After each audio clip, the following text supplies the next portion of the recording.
Hello friends, स्वागत है आपका आज के इंटरेस्टिंग रिएक्शन वीडियो में। दोस्तों, केंद्र की सत्ता में मोदी सरकार के 9 साल कंप्लीट हो चुके हैं। पीएम मोदी अपने करिश्माई नेतृत्व के दम पर न केवल आज भारत के बल्कि दुनिया के ताकतवर नेताओं में शुमार हैं। दुनिया के शक्तिशाली देश भी पीएम नरेंद्र मोदी की लीडरशिप को सलाम करते हैं। उनकी लोकप्रियता पूरी दुनिया में तेजी से बढ़ रही है। अपने कार्यकाल के 9 सालों में प्रधानमंत्री नरेंद्र मोदी ने देश के आर्थिक, सांस्कृतिक, नैतिक और सामाजिक विकास की दिशा में महत्वपूर्ण कदम उठाए हैं। नरेंद्र मोदी ने सत्ता में आने के बाद कुछ ऐसे बड़े फैसले लिए हैं जिन्होंने देश की जनता पर सीधा असर डाला है। आज की इस वीडियो में हम बीते 9 सालों में मोदी सरकार के ऐसे ही 9 फैसले आपको बताने वाले हैं जिनका पूरे देश पर गहरा इम्पैक्ट पड़ा है।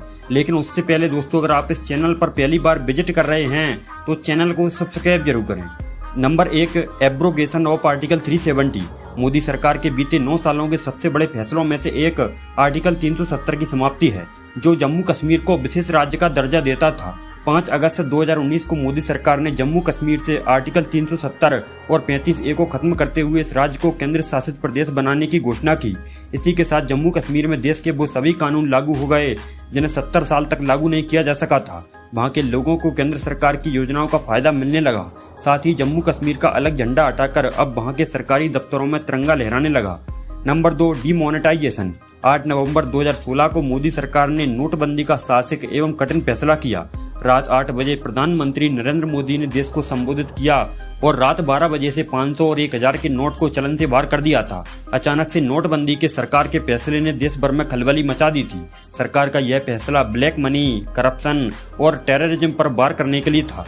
इसमें सरकार को अपेक्षित सफलता भी मिली, हालांकि इससे आम लोगों को परेशानी भी हुई। 500 और 1000 के नोट बदलवाने के लिए बैंकों के बाहर लंबी भीड़ देखी गई। हालांकि इस फैसले के बाद देश में डिजिटल लेन देन ने जोर पकड़ा। आज आम आदमी डिजिटल लेन देन से घबराता नहीं है। Number 3, goods and service tax. एक देश एक टैक्स की अवधारणा को ध्यान में रखते हुए 30 जून और 1 जुलाई के बीच संसद के सेंट्रल हॉल में पीएम मोदी ने गुड्स एंड सर्विस टैक्स यानी जीएसटी को लॉन्च किया। इसके साथ ही सर्विस टैक्स और एक्साइज ड्यूटी समेत कई तरह के टैक्स समाप्त हो गए। यह इकोनॉमी के लिहाज से एक ऐतिहासिक फैसला था।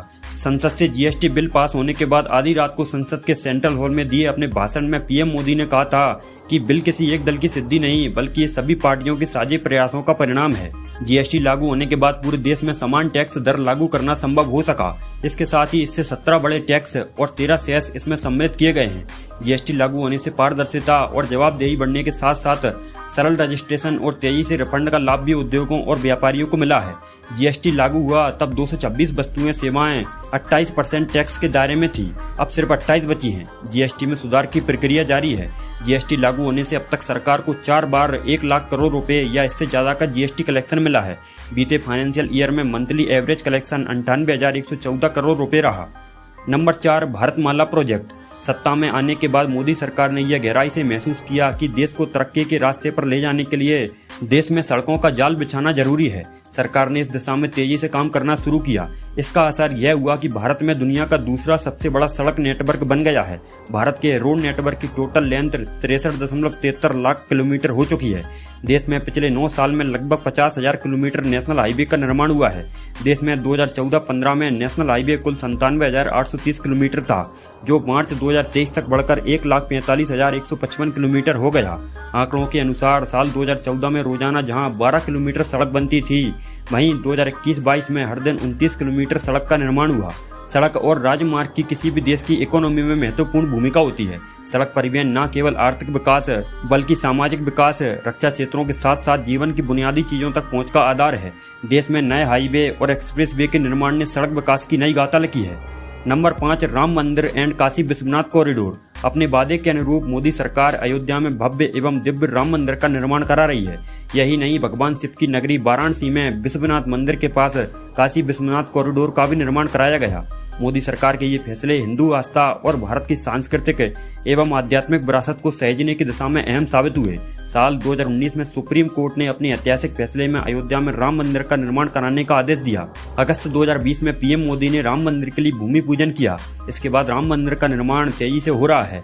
पीएम मोदी जनवरी 2024 में भगवान राम की मूर्ति मंदिर में स्थापित करेंगे और रामलला के दर्शन के लिए मंदिर को खोल दिया जाएगा। केवल अयोध्या में राम मंदिर और काशी विश्वनाथ ही नहीं, पीएम मोदी के कार्यकाल में कई मंदिरों का कायाकल्प हो चुका है। इनमें सोमनाथ मंदिर, केदारनाथ धाम, वैद्यनाथ धाम, उज्जैन का महाकाल लोक और 4 धाम परियोजना शामिल है। Number 6, make in India. देश में मैन्युफैक्चरिंग को बढ़ावा देने और रोजगार के नए अवसर पैदा करने के लिए मोदी सरकार ने 2014 में मेक इन इंडिया प्रोग्राम की शुरुआत की थी। मेक इन इंडिया एक तरह का स्वदेशी अभियान है जिसमें इकोनॉमी के तमाम क्षेत्रों को शामिल किया गया है। मेक इन इंडिया योजना का उद्देश्य देशी और विदेशी कंपनियों का ध्यान भारत की तरफ खींचना है ताकि भारत में विदेशी निवेश को बढ़ावा मिल सके। वस्तुएं जब भारत में ही बनने लगेंगी तो इनका इंपोर्ट कम होगा और टैक्स कम लगेगा, जिससे लोगों को सामान सस्ते रेट पर अवेलेबल होगा। और अगर वस्तुओं का निर्माण देश में होगा तो इनका अन्य देशों में एक्सपोर्ट करने की संभावना बढ़ेगी। इससे देश की विदेशी आय बढ़ेगी। मेक इन इंडिया में automobiles, auto components, aviation, biotechnology, chemicals, construction, defence manufacturing, electrical machinery, food processing, IT and BPM, leather, media and entertainment, mining, oil and gas, pharmaceuticals, ports, railways, renewable energy, roads and highways, space, textile, tourism and hospitality, thermal power और wellness जैसे sectors को शामिल किया गया है। Number 7, digital India. Digital India programme भी मोदी सरकार के बड़े प्रोग्राम्स में से एक माना जाता है। इस प्रोग्राम के चलते देश के गांव भी डिजिटल भारत का हिस्सा बनने लगे हैं। इसके चलते स्वास्थ्य, शिक्षा और न्यायिक सेवा आदि से जुड़े सरकार के कामकाज डिजिटल रूप से होने लगे हैं। वहीं जनता ने भी डिजिटल इंडिया अभियान का साथ दिया है और डिजिटल ट्रांजैक्शन में विश्वास जताया है। डिजिटल इंडिया की शुरुआत तो 1 जुलाई 2015 को ही हो गई थी, लेकिन PM मोदी द्वारा 2016 में की गई नोटबंदी के बाद डिजिटल ट्रांजैक्शन को गति मिली। इस प्रोग्राम ने डिजिटल सर्विसेज को व्यापक रूप से अपनाने से लेकर बेहतर इंटरनेट कनेक्टिविटी को बढ़ावा दिया है और E-गवर्नेंस की सुविधा दी है, जिससे भारत डिजिटल रूप से ज़्यादा ताकतवर बना है। Number 8, citizenship amendment act. Bharat के पड़ोसी मुल्कों से आए गैर मुस्लिमों को नागरिकता देने के लिए नागरिकता संशोधन अधिनियम 2019 यानी CAA लाया गया था। इसके जरिए पाकिस्तान, बांग्लादेश और अफगानिस्तान से आए हिंदू, पारसी, सिख, ईसाई, जैन और बौद्ध धर्म के प्रवासी लोगों को भारत की नागरिकता देने के नियम को आसान बनाया गया है। इसके तहत नागरिकता हासिल करने की अवधि को 1 से 6 साल कर दिया गया है, जबकि पहले भारत की नागरिकता हासिल करने के लिए 11 साल तक यहाँ रहना जरूरी था। CAA को लेकर देश में काफ़ी बवाल मचा था क्योंकि इसमें मुस्लिम धर्म को शामिल नहीं किया गया। Number 9, surgical strike and air strike. साल 2016 में जम्मू कश्मीर के उरी बेस में इंडियन आर्मी के हेडक्वार्टर पर बॉर्डर पार से आतंकियों ने हमला कर दिया था, जिसमें सेना के 18 जवान शहीद हो गए थे। सरकार ने 10 दिन बाद ही इस हमले का मुंह तोड़ जवाब देते हुए POK पर सर्जिकल स्ट्राइक कर दी और आतंकी ठिकानों को तबाह कर दिया था। इसमें 50 आतंकी मारे गए थे। इसके 2 साल बाद पाकिस्तानी आतंकियों ने फिर जम्मू कश्मीर के पुलवामा में CRPF की बस पर हमला किया, जिसमें 40 जवान शहीद हो गए थे। इसकी जवाबी कार्रवाई में इंडियन एयरफोर्स ने पाकिस्तान के बालाकोट में एयर स्ट्राइक कर जैसे मोहम्मद के ट्रेनिंग कैंप को खत्म कर दिया था, जिसमें कई आतंकी मारे गए थे। तो दोस्तों, ये 9 कदम उठाए हैं पिछले 9 सालों में नरेंद्र मोदी की सरकार ने, जिनका देश में गहरा इम्पैक्ट पड़ा है। अभी के लिए बस इतना ही।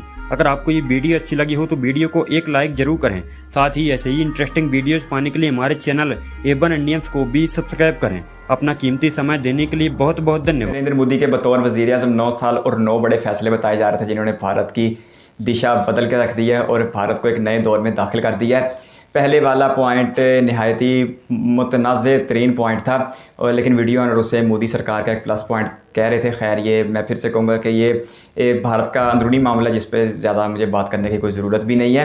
लेकिन इतनी बात मैं ज़रूर करूँगा कि अगर ये भारत में तो ये फ़ैसला मकबूल हो सकता है, लेकिन आलमी सतह पे इस फैसले को बिल्कुल भी कोई पजीराई नहीं मिली, जिसका सबसे बड़ा सबूत हमने श्रीनगर में G20 की टूरिज़म मीटिंग में देखा, जब तुर्किया, सऊदी अरेबिया, चाइना जैसे ममालिक ने इस तकरीब का बाइकाट करके भारत सरकार को ये बावर कराने की कोशिश की कि उसका ये फ़ैसला मुतनाज़ है और उसे अपने इस फैसले पे नज़रसानी करनी चाहिए। लेकिन चले, खैर, ये भारत का अंदरूनी मामला, तो इसकी बात नहीं करते, तो प्लस पॉइंट्स की बात करते हैं। भारत माला प्रोजेक्ट की बात करते हैं और भारत की अर्थव्यवस्था में इस प्रोजेक्ट ने बहुत ज़्यादा किरदार अदा किया है। साल 2014 में BJP सरकार पहली बार इक़्तिदार में आई तो उस वक़्त सड़कें बनाने की रफ्तार आज से दुगनी हो चुकी है और बहुत तेज़ी के साथ पूरे भारत में सड़कों का जाल बिछाया जा रहा है। और भारत अमेरिका के बाद दुनिया का दूसरा बड़ा रोड नेटवर्क रखने वाला मुल्क बन गया। तकरीबन 63 लाख किलोमीटर की लेंथ के सड़कों का नेटवर्क भारत में मौजूद है। तो ये यकीनी तौर पर मोदी सरकार का एक बहुत ही बड़ा प्रोजेक्ट है और ये एक ऐसा प्रोजेक्ट है जो पूरे भारत में तरक्की के लिए बराबर मौके पैदा करेगा, क्योंकि ये इधर गुजरात से शुरू होगा, उसके बाद ये राजस्थान में, फिर ये दिल्ली की रियासत में, उसके बाद ये यूपी, बिहार, झारखंड, बंगाल, जहाँ तक मुझे इसका नक्शा याद पड़ता है। खैर अब अगर अगले प्रोजेक्ट की बात की जाए तो वो डिजिटल भारत का एक नया दौर है, बहुत ही ज़बरदस्त है। और वो बता रहे थे कि अब डिजिटल ट्रांजैक्शन जो है वो इतनी ज़्यादा हो चुकी है कि लोग अब अपनी बुनियादी ज़रूरियात हत्ता कि सब्ज़ी खरीदने के लिए भी यूपीआई पे इन्हिसार करते हैं, जो कि बड़ी ज़बरदस्त बात है। और बहुत तेज़ी के साथ जो भारत की मईशत है वो पेपरलेस करेंसी से हट के डिजिटलाइजेशन की तरफ बहुत तेज़ी के साथ जा रही है। फिर एक बता रहे थे जब नवंबर 2016 में भारत सरकार ने नोटबंदी की थी, उससे वक्ती तौर पे तो आवाम को बहुत ज़्यादा परेशानी हुई थी, लेकिन करप्शन रोकने में बकौल भारत सरकार के बहुत ज़्यादा मदद भी मिली थी। फिर मोदी सरकार का एक बहुत बड़ा कारनामा जो सच में गेम चेंजर है, जिसे मेक इन इंडिया पॉलिसी कहा जाता है।